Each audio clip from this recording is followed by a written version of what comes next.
Hello my dear viewers and sweet subscribers.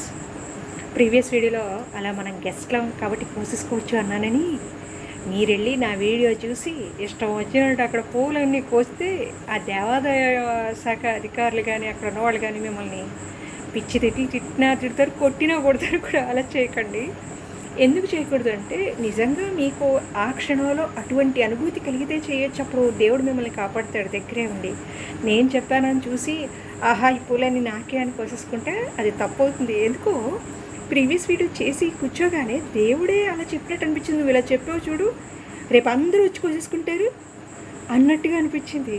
మళ్ళీ ఇంకోటి ఏమనిపిస్తుంది తెలుసా, ఏదో నువ్వు అంటే చాలా ఇష్టమని కోసుకొని ఇచ్చాను, నువ్వు ఇప్పుడు ఇలాంటి వీడియో చేసి చెప్తే మొత్తం అందరూ వచ్చి కోసుకుంటారు, అప్పుడు ఏంటి పరిస్థితి, నా పూలన్నీ అయిపోతాయి కదా అని అడిగాడట్టుగా అనిపించింది దేవుడు.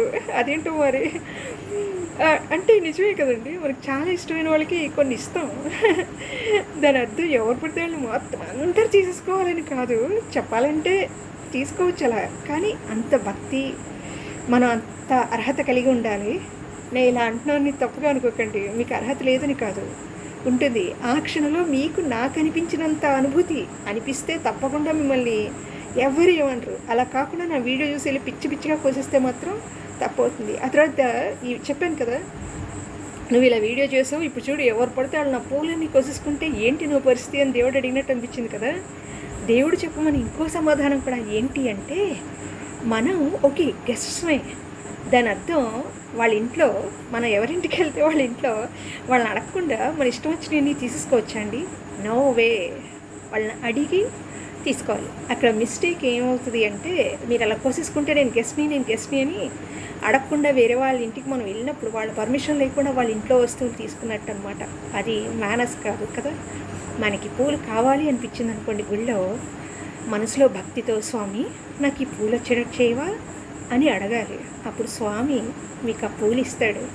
నాకు ఎలా ఇచ్చాడో, నేను అడగకుండానే అంత దండిచ్చారు పూజారి గారు. ఆల్రెడీ నేను అడగకుండా పూలు కోసేసిన అంటే అక్కడ అది ఇష్టంతో జరిగిన పని. అది నేను భక్తితో అలా కోసుకున్నాను, ఏదో స్వతంత్రత, దేవుడి దగ్గర నాకు స్వతంత్రత అన్నట్టుగా, నేను గెస్ట్ని అన్నట్టుగా ఆ ఆనందంలో ఆ క్షణంలో నాకు ఆ ఫీలింగ్ కలిగి తీసుకున్నాను కాబట్టి అది తప్పు అవ్వలేదు. కానీ మీరు మాత్రం ఎట్టి బస్సులో అలా చేయకూడదు.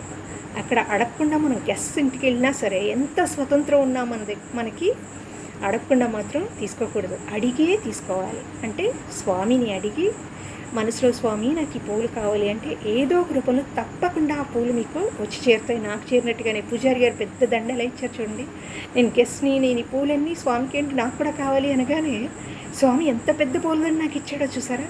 అలా మీరు మనసులో అడగండి, నాకులా మాత్రం కోసేకండి, అది అక్షరాలా తప్పే. ఏమో నేను అలా సేవ్ అయిపోయినా, ఎవరు కొట్టలేదు తిట్టలేదు ఏమీ అనలేదు, పైగా ఇంకా పెద్ద దండిచ్చారు. కానీ మీ విషయంలో కూడా అలా జరుగుద్ది, ప్రతిసారి అలా జరుగుద్దని మాత్రం అనుకోకండి. అది జస్ట్ లక్కీ అంతే. సో ఎప్పుడైనా అడిగే తీసుకోవాలి మనం. Okay, thanks for watching, keep watching, love you all, bye.